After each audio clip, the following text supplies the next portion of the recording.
All right. So for this week's rear view presented by BF Goodrich, it is your very first championship tour event. This is the Quicksilver Pro Gold Coast. It's quarterfinals.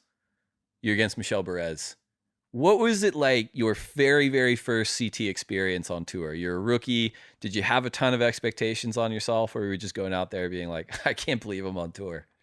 Yeah, I was kind of just like enjoying every little bit of it, like walking down the street at Snapper and going to eat at all the restaurants and stuff. It was just everything I did was super fun. So I think that's part of the reason why I was just in such a good headspace. It is one of those things, like, and we see it whether it's people at Surf Ranch or just on tour. When you don't have expectations is often when you feel like the freest to go surf your best. Like, have you found that throughout your career? Oh yeah, for sure. 100%. So it's kind of like sometimes those expectations can just pop into your head without you even knowing. So it's kind of learning how to handle that and know when they're popping in so you can just not hold on to them.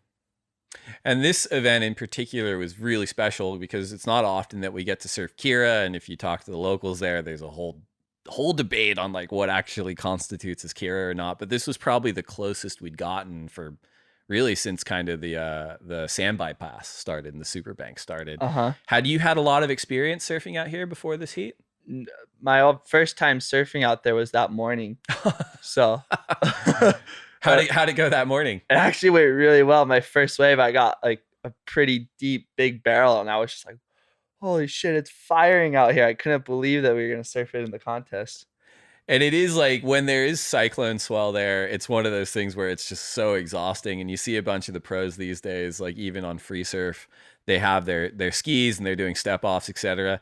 You probably didn't have a ski in that morning, and you're out there. Were you worried about just getting like blown down the beach and like having to fight the current? Were you worried about exhausting yourself before your heat? I wasn't too worried about it for some reason because like I knew the waves were so good. My energy was just going to be high the whole time, I think. But what I did when I first paddled out, we got absolutely worked all the way down, like, and then barely made it out. So it's like that part was hard, but once you got out there, it was so good. And was the ski giving you the runaround as well? And not in the free surf. No, No. but okay, right. But in the heat, you were In the okay. heat, yeah, getting the runaround. So it's like night and day. And you were working with Jake the Snake Patterson at this point in your career. Yes. Explain to the listeners who Jake is for those who are unaware. Jake is a former CT competitor, was on tour for 10 years. He won the Pipe Masters and he won J-Bay twice. And he's known as kind of an overachiever because he did way better than his skill set should have had him doing. So that's why he's a coach, is because he's so smart with heat strategy and all that. So that's how he likes to market himself. He's a pretty damn good surfer. Yeah. But it's good for a coach. It's like, oh yeah, I did way better than I should have done. You should work with me. And he was a Quicksilver guy forever. And I don't know if this is true, but I remember when I heard that you were working with him, since you're a Billabong guy, you were kind of one of the first non-Quicksilver guys to work with him. Is that right? Yeah. Yeah. And when I started working with him, people were like thinking I was going to go over to Quicksilver and stuff. But I just wanted to work with him because I knew he was a good coach and I needed a coach. And so that part was kind of weird. Like Billabong was kind of tripping, like, what's going on here? Like, and like there's a bunch of rumors going around. But in a way, it's kind of a good thing for me because to have that, it's like more talk going on about me and stuff. So oh yeah. Keep him guessing. Yeah, exactly. They're going to be much nicer the next time they take you to lunch. Yeah. And how did you and Jake meet? Or how were you introduced? I think kind of just saw him around, but never really met him. And then he's really good friends with my manager, Blair Marlin. And so Blair kind of like introduced me to him. And then we started hanging out a little bit. And like I'd see him working with Canoa and Leo around the contest and that. And they were always doing really good. And I always thought like, well, I feel like I'm as good as those guys, So like if I were to work with him, then I should be able to do what they're doing, So that was kind of my mentality and why I wanted to work with him. Michel Perez, he's known as the Spartan on tour. He's really deadly in a ton of conditions. He's won CT events before. What was your headspace like heading into this heat against someone like Michel? I don't even. it was kind of blank, honestly. I wasn't really thinking much at all, which is probably why I did so well. And like everything was going my way that day. Like in the morning, I got such a good wave, and it was just like going my way. So I was just out there thinking, I don't know. I wasn't really thinking. Well, you'd already had such, I guess, as a rookie in your very first CT, and as you talked about before the break, like you'd already had a ton of success here. You beat Joel, so it's like, hey, it's like I can kind of pat myself on the back, and everything else is kind of gravy. And that's such a good headspace to be in, especially if you start the day off with like a real sick barrel too. You're like, Yeah. win, lose, or draw, I'm in a good spot. Oh, totally. Yeah. I mean, being in the quarters, being able to surf out here this day, I was like, couldn't believe it. That was like winning the contest for me already. So yeah, and I remember that was a big like narrative of like the surfers who'd been knocked out before this day. Like I can't remember if it was Kelly. I don't think Kelly was in this day. Yeah, I think he got knocked out before it. I remember just how dirty he was. That he's like, oh man, he's like, I should be out there surfing. Like he's just really angry about it. And it's like, hey dude, that's the way it goes. Yeah, I know. I was tripping that I was getting to surf that because I know how rare it is. So, and what kind of, you've been working with Mayhem for a long time. I want to hear about exactly how long, but also what kind of board are you riding in conditions like these?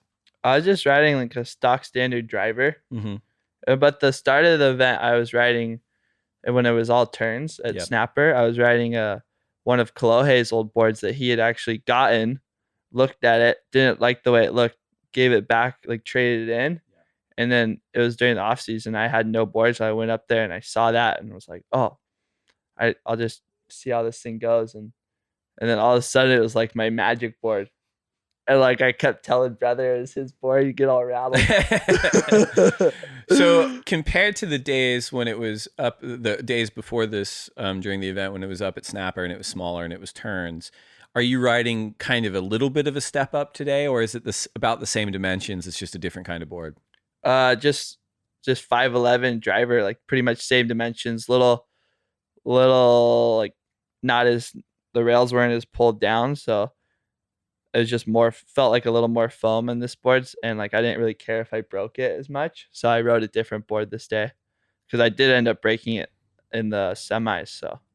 And how long have you been working with Mayhem? I've been working with Mayhem since I was 13. Mm-hmm. Yeah, 12 or 13. So we just think that was Michelle. And in days like here, like obviously there's those nuggets out there that are just amazing blowouts. Oh no, that must have been you. This looks like Michelle. Yeah. How can you tell when you're taking off, or can you? Or are you just saying, look, I think this has a good line on it. I'm going to take off and pull in and see how it goes. I was kind of trying to look for the waves that didn't have all this white water on it. Right. Because I knew if it didn't have that, you have a better chance of it just being like more clean and look better.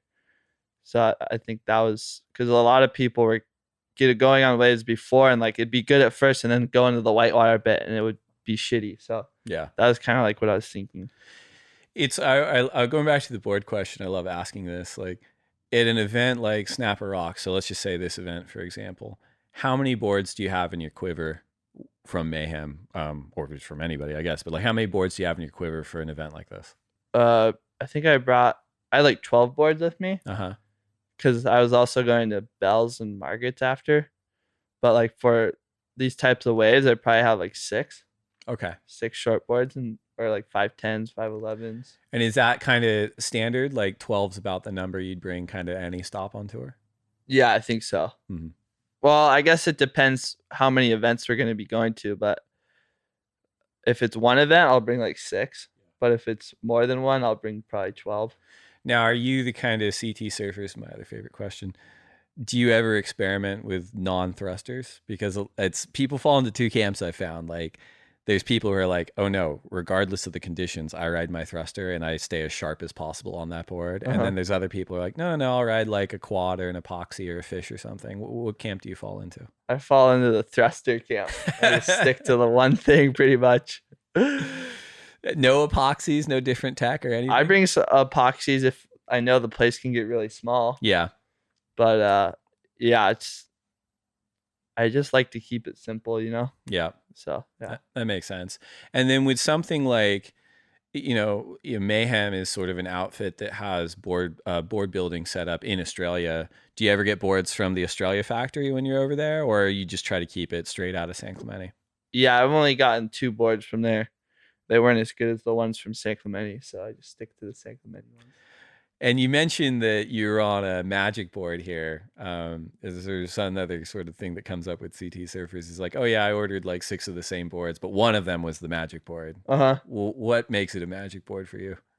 I think it's like one of those things where you could just put your feet anywhere on the board, and it just feels like you're just gonna be on no matter what. Where like sometimes you get a board and it's like you have to like adjust or find that perfect spot to where you know the board's gonna work good. But like boards like this, you can kind of just like stand up wherever, and you just feel like super connected. Do you think you would ever work with a different shaper in your career? I have a hard time seeing me do that, but I mean, if I like was desperate and my boards weren't working good for a while, then I'd probably start looking elsewhere. There's a lot of like surfers too that when they have that really special relationship with their shaper, they're not opposed to like trying shapes from other shapers to be like, oh, let's see what's happening over here, and then I take that back to the shaper. Have you ever done any of that? No, but I kind of want to now. Like brother's been doing that a bunch. He's gotten all kinds of different boards lately, and he's been going back to Matt, which is in a way I'm also thinking like, well, he's gonna be doing all that with Matt. Like maybe that'll just transfer over into my boards. Yeah, you don't have to worry. He's doing all the hard work. I just cruise and let it happen. I kind of think that's something he picked up from Mick, because I'm sure it's been happening for a long time, but I remember, I think it was 2013, where Mick rode one of Brothers Mayhem's at Lowers, and it really, for Mick talks about a lot and how that really changed his surfing for the better. And I remember it was kind of a big scandal. Everyone's like, "Oh, is he leaving DH? He's going to go to Mayhem. What a big deal, you know?" And I think for him, he was like, no, like DH is my guy. I just, hopped on this to get a different feel, and I took that back to my shaper. And I think it's more common practice now where people feel comfortable. Yeah. Yeah, I think Matt's starting to learn how to be able to be all right with that. Oh, right. Yeah. Is he a little possessive? I think he's pretty like possessive at times. So, but brother's like been such a big part of Matt's whole program. So like if brother wants to like do that, he's kind of got to let him do it, So yeah, and well, and that's another good question too, because it definitely impacts your situation, but this happens a lot where you have like these big board teams, these big surfboard teams. And sometimes when you get kind of like alpha personalities or just real elite level talent on the men's and women's side, they feel like, oh, like I have to go somewhere else because I don't feel like I'm getting the attention I need here. And given that Matt has such a big team, and certainly on the men's and women's CT, he's always shaping for elite surfers. Does that ever feel? Do you ever feel like that when it comes to you and brother, because he's kind of got 2 top caliber surfers on the CT? Do you feel like it gets a little crowded? No, not too bad, because I feel like brother's probably. Oh, what's this? Oh, this is the 10, I think. Oh my goodness, walk us through it. Okay, so I just got this barrel. I was like, oh, that's a fun little barrel. I was gonna do a cut back, and then I saw this thing down the line, and one big pump there, and then got shot out. I was like, oh, it's done. Looked in, and then, oh, nope, here we go again. And then, yeah, another claim. Now, where do you think, did you have the 10 already after the second barrel? After the second barrel, I was like, oh, I definitely have like a high score, know, like super high score. And then I was looking towards the beach because I was claiming it, and then and then when I looked back, I was like, oh, what, again? So I was baffled. And a day like today, it is really hard. Here goes Michelle. I think you got no right one behind you too. It's so hard, right? Because if you have a swell like this at Kirra and someone's filming all day, like the 2-minute edit is just going to look like, wow, everyone was getting 10s every wave, every set, but it's not like that. You have to really identify those diamonds in the rough. Yeah, for sure. It was definitely tricky to identify. Like I was watching the heats before, and they were having a shocker. Like guys were making heats like 2-4s and stuff. Like, so I don't know. I just kind of like had low expectations from that. And then here's your replay again. Yeah. I only, when I took off on the wave, I only really thought it was going to be like that little barrel. Right. And you, as you said, you were going to set up a turn. Yeah, that thing just came out of nowhere. And then this came out of nowhere. The whole wave was just so mind-boggling. I had no idea what I was paddling into, you know? That's a healthy claim. Yeah, I was stoked on these claims actually, because a lot of guys do like weird frantic claims, you know, after that. And I watched these, like, oh, those are actually kind of cool claims. And so it sounds like you're totally comfortable claiming waves. And like, Jesus, if I had this wave, anyone would want to claim it. But then there's other guys who are very like sensitive about it, guys and girls, where it's like, no, I don't claim any waves. I just do like a little non-claim. But the non-claim is a claim. Yeah, it's like, I don't know. That's kind of a weird deal. I don't know. If you feel it, then you just gotta do it. You know, you get even a better feeling if you claim it. You know, like letting it go. You know. Do you think it juices your score at all if you claim? Nah. No. Maybe a little bit, but not really. Like, I think you can tell. You could tell when a guy's doing a natural claim, right, or if it's like a trying to like juice the score claim. Like, you can really tell that. Because guys do that. Yeah. Yeah. Like, I've done that too, and I watched the replay. I'm like, why the hell did I do that? It's hard though, right? Because if you're a judge, right, everyone on tour, world's best surfers. So the body language is important, and it's like if someone's claiming, you're like, I guess that guy is a world's best surfer. They must think it was good. Maybe it's an extra 0.5. Maybe it is higher. But I think everyone's gotten so sophisticated now. They're like, nah. Yeah. No dice. Yeah. You can tell. So, I don't know. It feels really good when you claim a wave and it's straight passion, you know? Yeah. I mean, and I think too, it's one of those things where the stakes now on the championship tour are so high. You know, every heat is so important. There's so much on the line, from points to prize money to title contention, and all of that impacts, you know, endorsement deals. Like, there's so much more riding on every heat and every wave. Yeah. That like it's pretty natural to see that passion come out. Yeah, for sure. It's so gnarly. Like, you make like one heat and point difference is like so much, you know? So, and the prize money too. Like, imagine you make that heat, you get an extra like $5,000 or something. Like, imagine you're in a casino and you're playing blackjack and you won like $5,000. You'd probably claim the shit out of it, like arms in the air, just freaking out, you know? That is a good comparison. I think that's totally right. Real quick, well, I hope maybe there's a little lull here. Back to the shaper question and being kind of one of the top guys on the team. Do you ever feel like, oh, I'm not getting the attention I need? No. Matt's super helpful with me. He's always like wanting me to order boards, and like if I'm not ordering boards, he's like telling me I should order more boards and stuff. So, yeah. That's a nice relationship with a shaper. Yeah, we have a super good relationship. He calls you and is like, you need more boards. Yeah. You do the other way around. Yeah. He's like, he lets me order like as much as I want. He's never like, oh, that's too many or anything. He never slips like a 5.5 by 19 and a quarter fish in there. And he's just like, for sure that, yeah. He wants me to get his clips, you know? Yeah. Get his marketing going.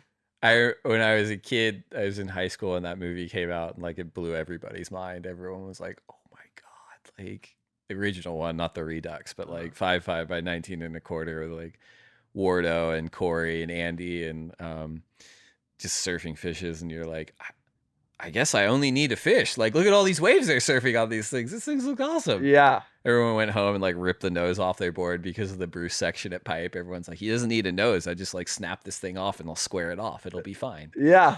No way. So good. What about the video thing for you? I mean, it's not the same. I guess this is a recap, or looks like we're going into a break or something. What about, it's not exactly the same as it was in the 90s or even the early aughties, where it was so important to have like video parts as well as contest results. Where do you fall on that spectrum? Are you actively trying to get free surf clips and put video parts together? Yeah. Well, growing up, like Julian Wilson was my favorite surfer, and he was a contest surfer and a really good like video guy. So my goal is always I wanted to be both as well, you know? Yeah. So So now it's kind of weird because it's like more about all about contests. So it's kind of like, where do you put all your focus, you know? Yeah.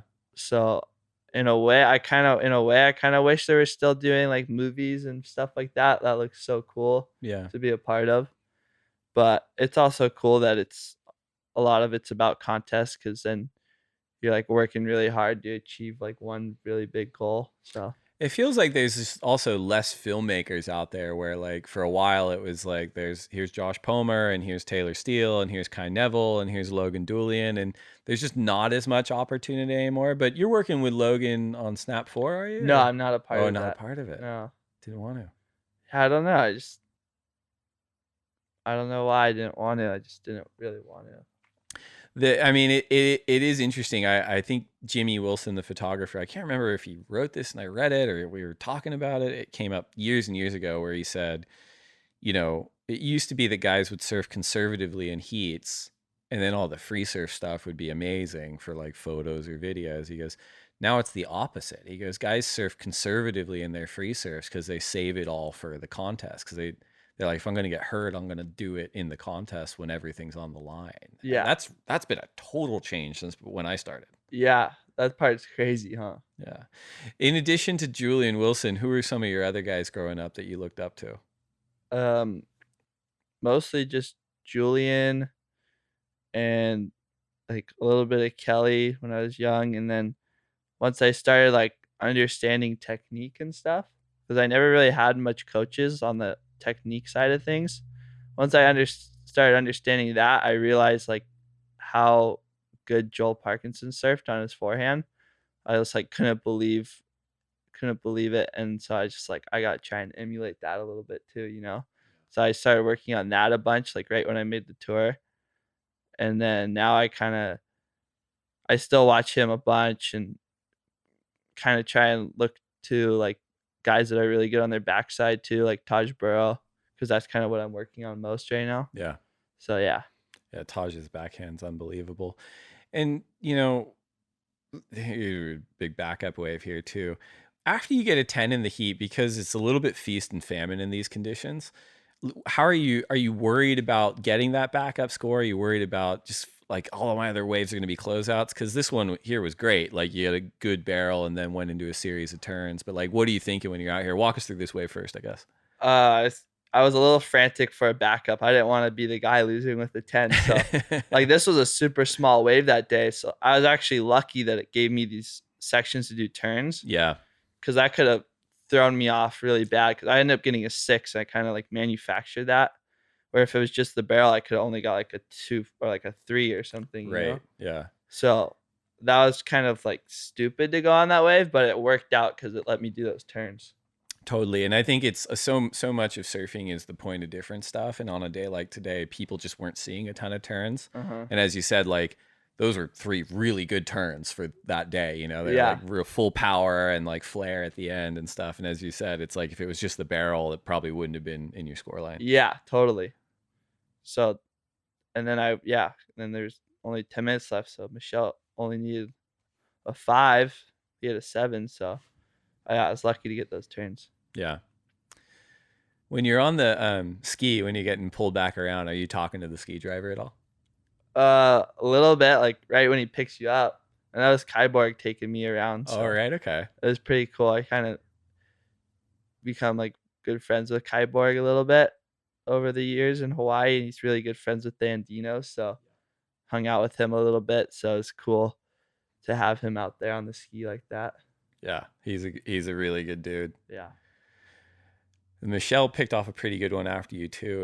It's interesting, like so you kind of jammed it into the wall. He got barreled for a bit, and he maybe could have done turns at the end, but he didn't. He just kind of opted to kick out and get back out there. Yeah. He probably knows that he probably needs something like around a 7 or something. Like even if he got a 5, like it's so easy to just get a crazy one, you know? So How long have you been with Billabong for? I've been with them since I was 12. Wow. 11 or 12. Yeah. Yeah. It's one of those programs that, like, you know, you mentioned the Bloodlines camp, and they do so much for surfers coming through the system. And they have, like, you know, when I was younger, it was, you know, your Andy, Taj, Joel were kind of the the fulcrum of the company. And yeah, I mean, they've just done such a good job developing the talent that's come through. And it's one of those things too on the championship tour that when you have like that set of icons, it's almost hard to have someone like 5 years younger, right? Because they're going to be good and at the top of their game for like 10, 15, 20 years. So you kind of have to have a big gap in age before that next set of surfers can come through. Yeah, totally. And that seems like what kind of they've done in a big way with like you, Seth, and Ethan in a lot of ways. Yeah, it's really cool what Billabong's done is like they've taken us to so many rad spots that we were able to improve our surfing. And so that's obviously a huge part of why we've gotten to where we've gotten, I think. But then it also takes like us wanting to get better too. So like we could have gone to those spots and just like had fun and whatever, but we probably were all like working on a certain part of our surfing that needed to be worked on. Mm-hmm. So yeah. It's interesting too. Like when I started, I was kind of at the tail end of championship tour surfers, like kind of treating it like a party. Like some of them were like, this is a great life. Like we're on tour, we're traveling around the world, like we're having so much fun. And then the generations before that, I just think like, man, this is crazy when you hear about guys like Chris Ward and Andy and Bruce being sent around the world at like 16, no phone, no supervision. They're like, you're in West Oz, go surf the box. And it's like, that's crazy to think of that with like without kind of the support mechanisms that are in place these days. Yeah, I know, it's wild. It's totally different now. and as you said, like the stakes are so much higher that people just take it that much more seriously. Where, and I guess there's been that many examples of like, hey, that guy had like so much talent and didn't take it seriously enough and kind of blew their opportunity. Yeah, totally. You can totally. That's the cool thing for us is we have so many like role models to look to now. You can see you can kind of try and copy someone in a way, you know, like brothers kind of taking the McFadden approach, you know.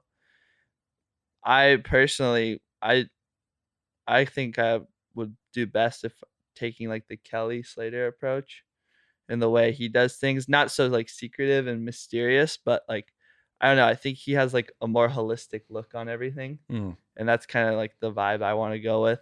So we'll see how it goes with. Do you think he's secret and mysterious? Yeah, for sure. Super. It's the ultimate competitor. Have you had any heats against him? No, I haven't. Oh, okay. Yeah. But I've Do you have a plan if you ever draw him in a heat? Talk to him, don't talk to him. I don't know. Maybe just talk to him. Just strike first. Just go hit him up. Yeah. Might as well. Well, I actually had one heat with him in Brazil, but it was a 3-man. So. Oh, okay, right, okay. I think Tanner was on the podcast and we were talking about it. He drew Kelly at like lowers and he's like, all the boys were like, don't talk to him, just get away from him and go in your own place. And like he's like, so I like ran all the way up to uppers basically, like to get away from him before the heat. I'm stretching and I'm doing my thing. And then he goes, and then I turned around and like Kelly was running up to paddle out next to me, like ran all the way up. But he said there were like hundreds of people following him. So it looked like he was the head of an army and it like psyched me out when he came up. I was like, oh no. So he's like, it worked in like reverse for him. No way. Wow. There's like so many of those stories. Wow. I know. I don't know. He's interesting human. that's a way to put it. I mean, and San Clemente, just in terms of having that support, it's been really like one of the major centers of U.S. surfing for decades at this point. And you have generations of really talented surfers that have come through, and some have done really well and some have had hard times and stuff. So it seems like a community where, at least now with like talent coming up, both sides are offering guidance to the people coming up and kind of saying, look, learn from what I did, maybe don't do that, or check out what this person did. Did you find that coming up in San Clemente? Yeah, for sure. And I think having like Dino and brother is kind of like the head of the pack right now is so good for us because they're so like straight edge and are on it, like no drugs or alcohol or anything like that. And everyone's like looking up to him. And then I kind of I'm like doing what he's doing as well. So the younger kids look up to him and we're just going to be like having taking a place as like a good role model and trying to make sure all the kids are on a good path. And it's pretty cool because now I feel like the San Clemente generation is kind of like the next like Brazilian storm in a way, because there's so many good kids coming up. And There's so many, it feels like almost every good kid in the US is like begging their parents at the breakfast table, like, we need to move to San Clemente, or I need to get an electric bike, I need to go surf lowers every morning, kind of thing. yeah, I mean, I would be too if I were not living there. And do you think that I mean, you're 22, you're like a kid yourself, man. But like, do you feel like having those kids come up behind you pushes your surfing even more? Like, because you have such a strong set of kids that are coming up and like challenging you in every session. I feel like I get more pushed by Chloe. Yeah, you're still pushing up. Yeah, Like, I'm still pushing up for sure. So like, I love surfing with him because it's fun. We'll surf with him, and like Dino will be on the beach watching most of the time. So it's kind of cool because Dino was like a pro surfer and really good back in the day, like really knows what he's talking about, had great style and all that. So whenever he's on the beach and like the boys are surfing, I feel like in the back of our heads, we're all kind of like wanting to like impress him in a way, like hoping that he sees us like do something good. he's still, and I know he's like, Dino's had to deal with like his back and like a few other things, but he's still so good. Like, Oh, he's so good. like we will be in Tahiti each season, and he often comes to that event, and we'll surf down at No Pass, and he'll come out with like Brandon Gilmet or whoever, and it's like, it's so cool to watch him surf still, because he still shreds so hard. Yeah. Like, you're like, oh my God, Dino. You know who he reminds me of is Big Z from Surf's Up. That's a great comparison. Right? Schooling all the young guys. Yeah, he's freaking all time. Like, Got all the wisdom. yeah, just People think he was dead. totally. Like, Yeah. everyone comes to him for advice and stuff. It's so good. Who's the next kid that's going to qualify from San Clemente? Guy or girl? Probably my brother, Crosby. I think him. And Crosby, he's actually like a really damn good longboarder too. No, that's my cousin. Oh, sorry. Okay. I have a cousin, Corey. He's an insane That's it. Sorry. longboarder. Corey. He's like one of the best in the world, probably. Yeah. Yeah. So, all right. You guys got all the bases covered. Yeah. Now, was Crosby, what year is he going to qualify? I think he'll qualify as soon as it starts up again. Yeah. Yeah. He's looking so gnarly right now. We're tripping. He's like ready to run through a wall. If you had to compare and contrast your and Crosby's styles, how would you do that? What do you guys do similar, and what do you guys do a little different? I feel like the way we get speed and our flow is pretty similar. And then it's actually really similar. He's just taller and lengthier. Mm-hmm. So it looks different. Yeah. But the way we surf is very similar because I pretty much coached him, and everything that I was working on, I would tell him to work on. Right. So like when I was working on something, I'd be like, Kazi, you can work on this too. Like, let's watch this guy and we can get better at this, So it's like we were doing the same thing, Well, I look forward to him getting on tour, and I look forward to us going back to the Gold Coast and seeing you guys take on Kirra like this at some point, brother on brother. Oh, yeah. We're going to take another quick break to get a word in from our sponsors, and when we come back, we'll jam into some more topics. Do you like that? Well, if so, subscribe over there and then watch more videos over there. And then tell us your favorite videos down there. It's a 3-step process. Do them all now.